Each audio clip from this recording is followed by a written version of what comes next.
kita akan pelajari sama-sama Nahum pasal yang kedua. Dan ini berbicara tentang latar belakang bahwa Israel pada waktu itu sedang mengalami penindasan, yaitu oleh bangsa Asyur atau disebut juga Niniwe. Waktu itu Asyur adalah bangsa yang sangat kuat. Mereka perang dan kemana-mana mereka menang. Banyak bangsa menjadi takut dengan yang namanya Asyur ini. Bahkan firman Tuhan sendiri menggambarkan Niniwe atau Asyur itu seperti singa. Singa yang menerkam, singa yang memangsa. Ayat yang ke-12 dikatakan biasanya singa itu menerkam supaya cukup makan anak-anaknya, mencekik mangsa bagi betina-betinanya, dan memenuhi liangnya dengan mangsa dan persembunyiannya dengan terkaman.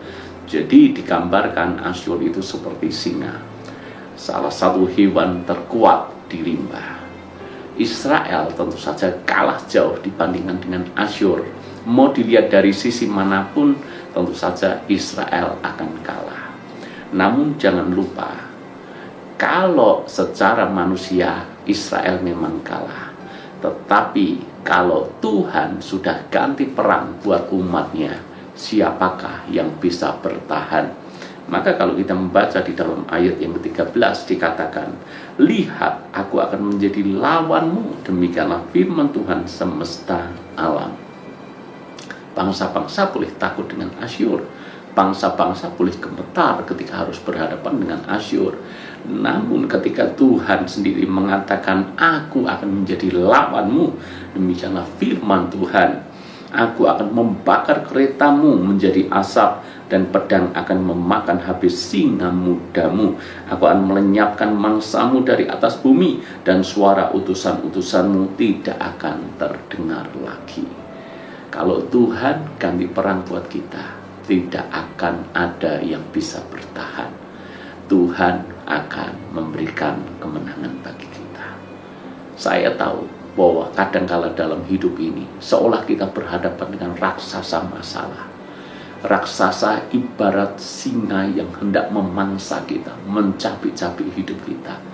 Masalah yang sedemikian besar seperti halnya Asyur atau Niniwe terlalu besar untuk kita kalahkan, terlalu kuat. Namun ketika kita bersama dengan Tuhan, ceritanya akan berbeda. Ketika Tuhan ganti perang buat kita, Tuhan akan menjadi lawan daripada musuh-musuh kita. Maka Tuhan memberikan kemenangan kepada kita semuanya. Ini menjadi pengharapan buat kita. Jangan berkecil hati ketika Anda melihat masalah Anda terlampau besar. Jangan lihat masalah Anda yang besar, tapi lihatlah Tuhan kita yang besar. Maka begitu kita melihat Tuhan kita besar, masalah kita yang besar jadi tidak ada apa-apanya. Namun ketika kita tidak menghadirkan Tuhan di dalam hidup kita, maka yang tampak hanyalah masalah yang besar itu.